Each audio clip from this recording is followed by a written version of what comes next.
우리는 틈나는 대로 시간 주어지는 대로 잠언 말씀을 같이 나누려고 그래요. 이 잠언을 통해서 우리의 삶이 들여다 보여지고 새로워질 수 있기를 주님의 이름으로 간절히 소망합니다. 잠언 배경에 대해서 말씀을 드리면 흔히 잠언을 누가 기록했냐 이러면 솔로몬 이렇게 얘기들을 합니다. 왜냐하면 우리는 그냥 제목이 잠언 이렇게 나와 있지만 원래 이 앞에 붙여지는 제목이 솔로몬의 잠언이다. 이렇게 이렇게 이제 통칭돼서 불려져요. 그래서 어떤 성경에는 잠언이라고 안 돼 있고 그냥 솔로몬의 잠언 이렇게 돼 있기도 해요. 그럼 왜 솔로몬의 잠언이라고 그러냐? 솔로몬이 지었다 해서 솔로몬의 격언이다 혹은 잠언이다 이렇게 불려지는데, 그러면 이 잠언에 나오는 모든 내용이 다 솔로몬이 다 지은 거냐? 그렇지 않습니다. 잠언이 총 31장으로 이루어져 있는데 솔로몬이 다 지은 거냐? 그렇진 않아요. 솔로몬도 지었고 또 다른 사람들도 지었습니다. 시기적으로 보면 솔로몬이 한 기원전 970년대 사람이거든요. 970년 이렇게 얘기하는데 흔히 그냥 1000년 이렇게 불러요. 그리고 히스기야 왕 때까지입니다.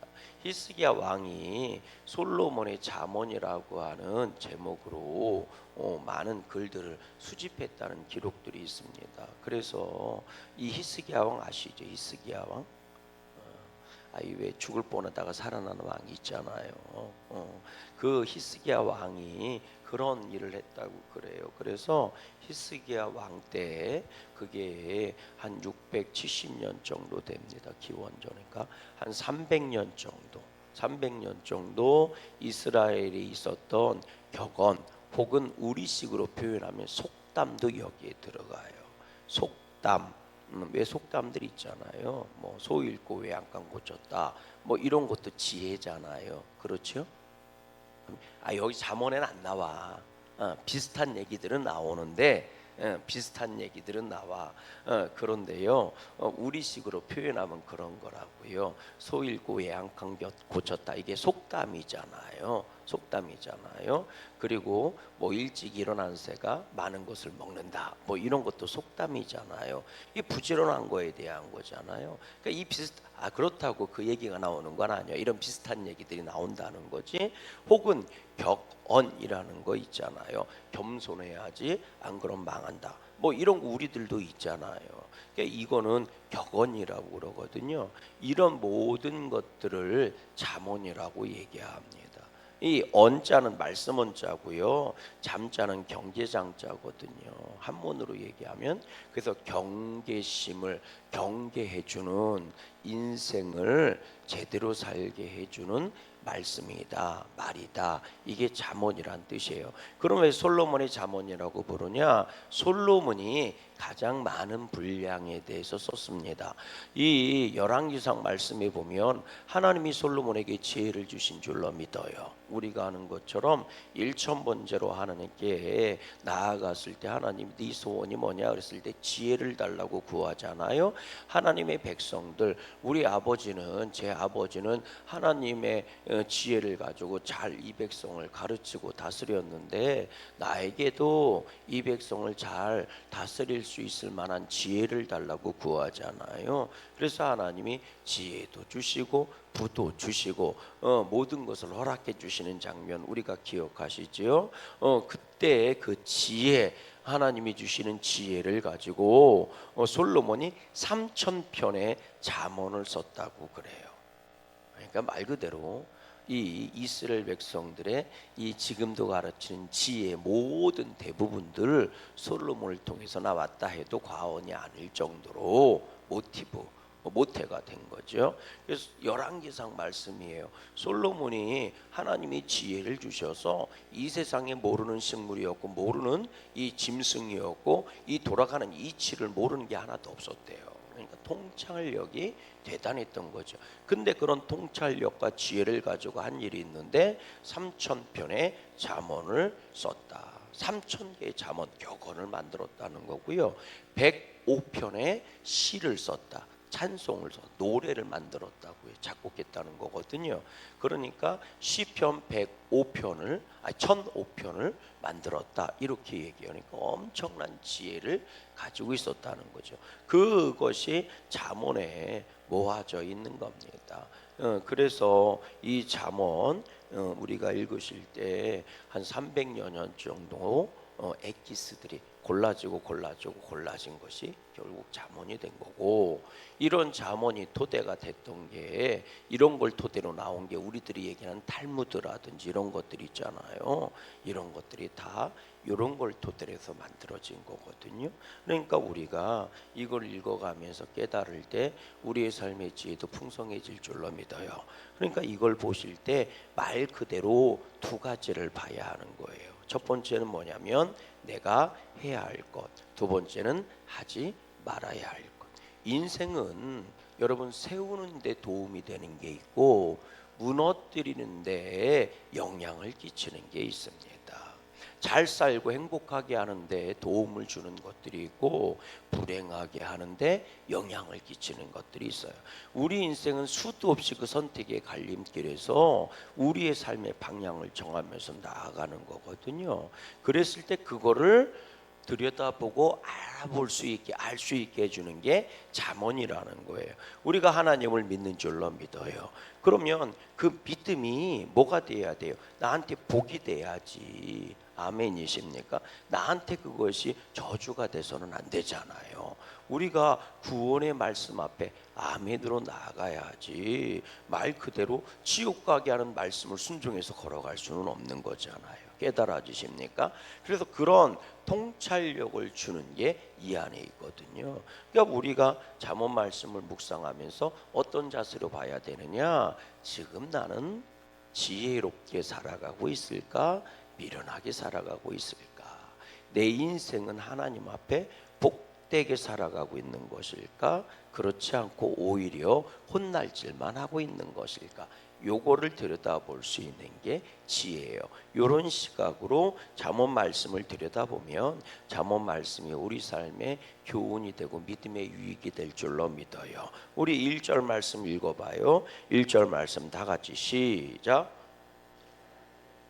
솔로몬의 잠언이다. 그래서 이 글의 출처가 분명한 거죠. 다윗의 아들 이스라엘 왕 솔로몬의 잠언입니다. 다윗의 아들, 하나님이 합당하게 여겼던, 다시 말하면 믿음이 제대로 서 있는 다윗의 아들이다. 그러니까 나는 그거를 뭐예요? 물려받았다. 그리고 이스라엘의 왕, 절대적인 권력을 갖고 있는 거죠. 그러기 때문에 모든 것을 알고 있는 장거예요.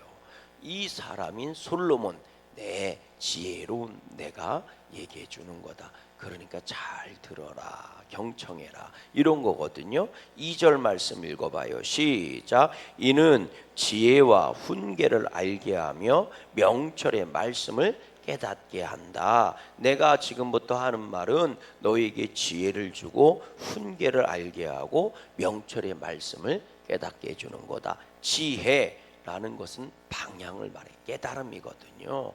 말 그대로 내가 어떻게 살아야 할지를 깨닫는 거, 이게 지혜예요.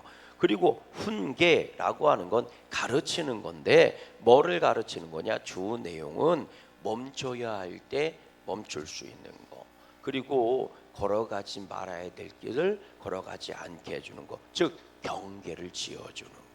그러니까 경계에 대한 지혜입니다. 자동차에서 보면 달리게 하는 거 있죠. 그건 엔진이잖아요. 근데 멈추게 하는 게 있어요. 그게 브레이크잖아요. 그래서 자동차의 역사는 엔진과 브레이크 기술이 같이 가는 겁니다. 두 개가 같이 가는 거예요. 안 그러면 사고 나서 죽는 거거든요. 엔진은 좋은데 브레이크가 안 좋아요. 그럼 달리다가 죽는 거예요. 서야 할 때 못 쓰면. 그래서 이 두 가지가 같이 가는 거거든요. 그래서 지혜라는 것은 내가 나아갈 방향을 깨닫는 거예요. 내가 어떻게 살아야 될지를 깨닫는 거예요. 훈계라는 것은 그게 벗어나지 않게 해주는 거예요. 그 길을 벗어나지 않게 해주는 거예요. 잘못된 길을 걸어가지 않게 해주는 것, 이게 훈계예요. 그리고 그것을 온전히 깨닫고 밝히 아는 거, 이 본질을 꿰뚫어 보는 것을 명철이라고 얘기합니다. 그러니까 이 잠언의 말씀을 보면서 너희가 어떻게 살아야 될지를 깨달아라. 무슨 짓을 하지 말아야 될지를 온전히 배워라. 그리고 나서 네 인생을 어떻게 살아야 할지 본질을 꿰뚫어봐라. 껍데기만 살려고 하지 말고. 그러면 너는 뭐예요? 온전히 행할 것이다. 어떻게 행해요? 3절 말씀 읽어봐요. 시작. 지혜롭게 공의롭게 정의롭게 정직하게 행할 일에 대하여 훈계를 받게 된다. 지혜롭게 공의롭게 정의롭게 이렇게 하니까 공의는 뭐고 정의는 뭐야 이렇게 생각하는데 같은 말이에요. 같은 말인데 뉘앙스는 달라요. 여러분들이 이해하기 쉽게 표현하면 이런 겁니다. 공의라는 것은 내가 하나님의 길을 걸어가는 게 공의예요. 그러니까 나한테만 정의가 아니라 하나님께도 정의라. 그래서 내가 하나님 안으로 들어간 옳은 행위가 공의입니다. 깨달아지시죠? 큰 의에 내가 들어가는 거예요. 그래서 그 공의를 내가 살아가는 건데 그게 정의입니다. 그래서 정의는 하나님의 의가 나를 움직이는 게 정의예요. 그러면 정직은 뭐냐? 그렇게 내가 흩어지지 않고 걸어가는 거예요. 나 스스로 의로움 떳떳함인 거예요. 거짓이 없는 그게 정직입니다. 그러면 그런 길을 행하는 것이 지혜예요. 그러니까 지혜는 뭘 깨닫게 해요? 하나님의 마음을 알고 하나님의 공의로움을 아는 거예요. 그래서 하나님은 정의로우신 분인데 그걸 공의라고 표현한 거예요. 누구에게서도 벗어나지 않는 의라고요. 여러분, 의라는 것, 정의라고 하는 건 사람마다 다릅니다. 그거 아시죠? 정의라고 하는 건 모든 사람에게 똑같은 게 정의인, 그런데 그건 말뿐인 거고 실제로 상황 따라 정의의 내용이 완전 180도 달라질 수도 있어요. 예를 하나 들어볼게요. 진짜 예를 들어볼게요. 여러분, 의사가 사람을 고치는데 이 사람을 고쳐놓으면 살인자가 돼. 지금까지 그렇게 살아왔어. 그럼 이 사람을 의사가 고쳐야 돼요? 고치지 말아야 돼요? 정의의 문제가 여기서 생기는 거거든요. 고쳐야 돼요? 근데 당신 이 사람 의사 고쳤는데 이 사람 때문에 그 다음에 내가 죽어. 그래도 고쳐야 돼요? 자, 정의가 뭐예요?